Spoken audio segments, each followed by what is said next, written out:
Kimberly Allison from Starliner Music. Welcome to my channel. Today in Fingerboard geometry, we'll be talking about caged perfect fifths. So that would be the perfect fifth within the caged system. First, we'll look at some fingerings, and then we'll do some exercises. Here we go. I hope you enjoy it.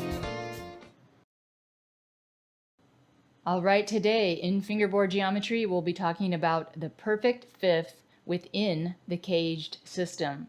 So two videos that you need to review if you haven't seen them.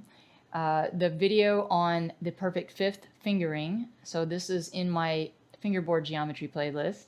And in that video, we look at perfect fifth fingerings toward the nut and toward the bridge, and just the basic definition of the perfect fifth if you don't already know what that is. And then I have a video on just caged basics, which is a video on caged octaves and the conceptual logic of the caged system. So today we'll be putting fifths into the 5-pattern caged system. Now this is extremely useful because most chords, scales, and arpeggios that we learn in the beginning contain this perfect fifth. So if we're trying to put together basic movable chord forms or arpeggio shapes or scale shapes, a lot of these will have the perfect fifth in them. So we've kind of learned how to visualize the octaves already. Now we're going to include a fifth into these 5 movable patterns. This will lead us on our way to adding thirds in and more of the tones that either fill out an arpeggio or a scale. So let's go ahead and look at caged fifths on the root D. Okay, let's go ahead and review D octave patterns. Remember that the caged system spells the word caged, C-A-G-E-D, up the board when you're connecting your pattern letters. This assumes that you start on the C pattern. If you don't start on the C pattern, the pattern letters will still follow C-A-G-E-D. You'll just start on a different letter. But for D, I'm going to start on the letter C. So here is the D octave in the C pattern, D octave in the A pattern, D octave in the G pattern, E pattern, and finally D octaves in the D pattern.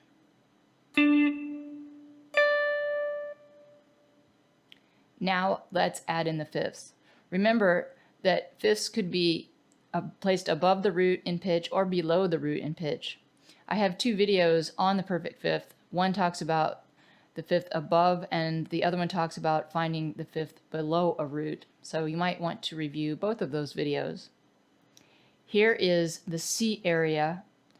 I have octaves and the fifths within this general area. So again, my octave looks like this. So here is A, the fifth, root, A again here, that's the fifth, root, fifth A. Now to the A pattern, here's the octave. Now let's add in the fifth, so here's the low A, that's the root D, fifth A, root D, fifth A. Now the G pattern, root, 5, root, 5, root. E pattern, root, 5, root, 5, root. And now the D pattern, starting on the fifth A, root D, fifth A, root D. Let's try another root. Now let's try the root F. So for the root F, I'm going to start at the lowest F on the fingerboard. That would be at the 1st fret. And I'm going to start on the E pattern. This is the pattern that I could comfortably finger here. So now, as far as the pattern order, we're still going to follow C-A-G-E-D, except we'll be starting on E. So we'll go E, D, C, A, G. Still in the same letter order though. So now here is the E pattern, and we're including the fifth in with our F. The fifth is C, so we have root F, fifth C, root F, fifth C, root F. Now on to the D pattern. 5, root, 5, root.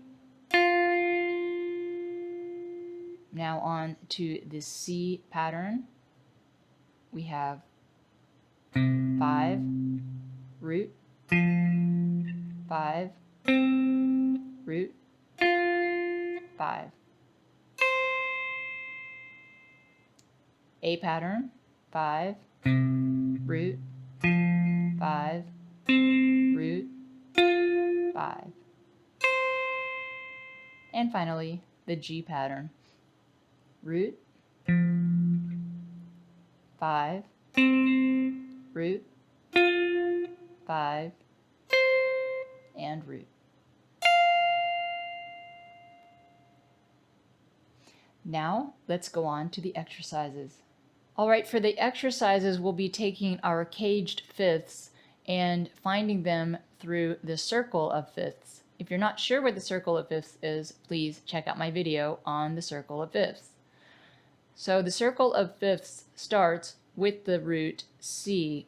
So we'll go through and play our caged fifth patterns through all 5 caged shapes of the board. Then we'll move a fifth away from C, and then we'll do it on root G. And then we'll move a fifth away from that and do it on root D, etc. Let's just do the first one to get you started, and then I will demo a few more roots.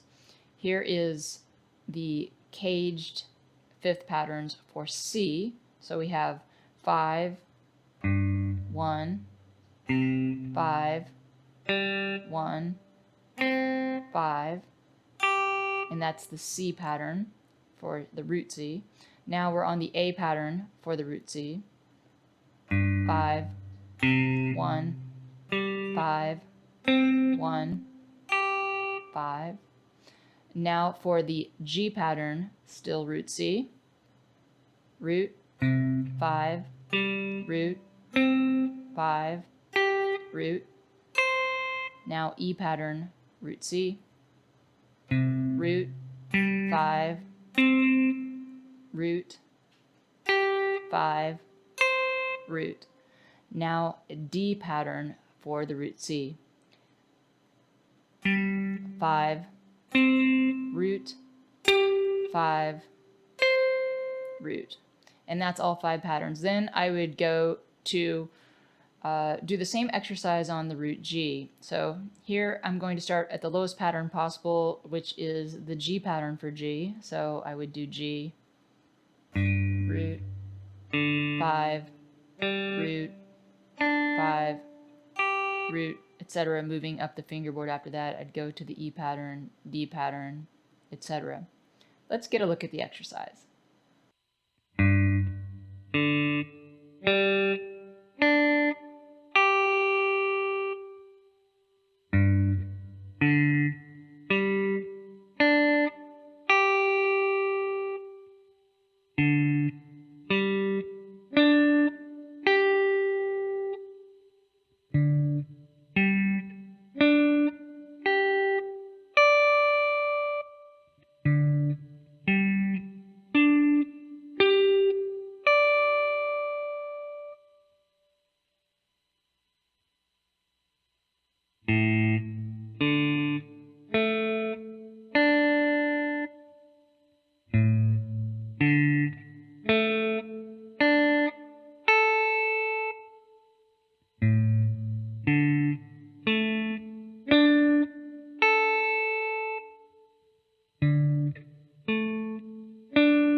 That's it for Caged Perfect Fifths.